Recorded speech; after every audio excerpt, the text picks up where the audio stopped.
নমস্কার বন্ধুরা, আমি সুপ্রিয়া। আমার রান্নাঘরে আজকে আবার একটা নতুন রেসিপি নিয়ে চলে এসেছি। আজকে করব আলু চোখা। রুটি দিয়ে খেতে এটা খুব ভালো লাগে আমাদের। তা এখানে কী করছি দেখো, আলু সিদ্ধ নিয়ে নিয়েছি। এখানে নিয়ে নিয়েছি ছোটো ছোটো করে পেঁয়াজ লঙ্কা কুচিয়ে নিয়েছি। নুন নিয়েছি, সাদা নুন, রেগুলার নুন নিয়েছি। এখানে নিয়েছি বিট নুন, বাদাম, চানাচুর, এটা হলো জিরে গুঁড়ো, ধনে গুঁড়ো আর আমচুর পাউডার। এই নিয়ে নিয়েছি, আর সঙ্গে নিয়েছি সর্ষের তেল।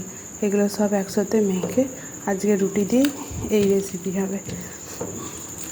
প্রত্যেক দিন এক তরকারি ভালো লাগে না, সবজির তরকারি হোক আর যাই হোক ভালো লাগে না। তা মাঝে মাঝে চটজলদি এই আলু সেদ্ধ করে এরকম করে মেখে দিলে খায় ছেলে, সবাই খাই আমরা, ভালোই লাগে। এর মধ্যে একটু শসা সরু সরু করে, একদম সরু সরু করে শসা কুচিয়ে দেওয়া যায়, টমেটো কুচিয়ে দেওয়া যায়। টমেটোটা খেতে চায় না সবসময়, এই জন্য টমেটোটা দিলাম না এখন, আর শসাটা নেই বলে দিলাম না। তাই এরকম করে তোমরা একদিন খেয়ে দেখবে, খুব ভালো লাগবে। রোজের এক এক দিন এক এক রকম করে দিলে না বাচ্চারা খেতে সেটা আগ্রহ হয় যে দেখি এই জিনিসটা খেতে কেমন লাগে। তাই এক এক দিন এক এক রকম করে এরকম করে এটা দিই করে, যাতে ওরা খেতে ভালোবাসে, খায়। আমার ইচ্ছা ছিল অনেক দিন ধরেই যে এই আলু মাখাটা একদিন আমি দেখাবো তোমাদের, তা সেটা দেখিয়ে ওটা হয় না।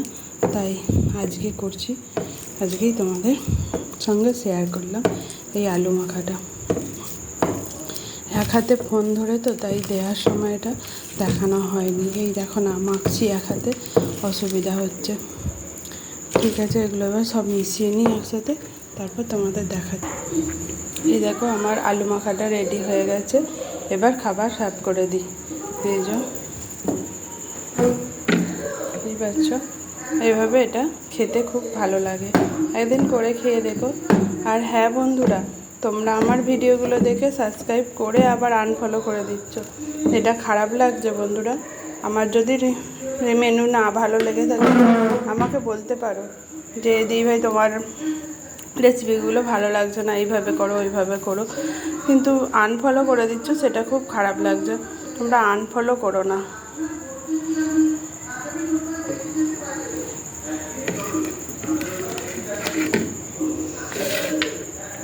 ঠিক আছে বন্ধুরা, এখানেই রাখছি। আমার আজকের রেসিপি খুবই ছোট, খুবই সহজ উপায়। তা তোমাদের যদি ভালো লেগে থাকে তোমরা এভাবে করে খেয়েও, আশা করছি তোমাদের ভালোই লাগবে, খারাপ লাগবে না। কেন, আমার বাড়িতেও একটা বাচ্চা আছে, তারও খারাপ লাগে না, তোমাদেরও খারাপ লাগবে না। ঠিক আছে বন্ধুরা, রাখছি। ভালো থেকো, সুস্থ থাকো, আমাকে সাপোর্ট করো, আনফলো করো না।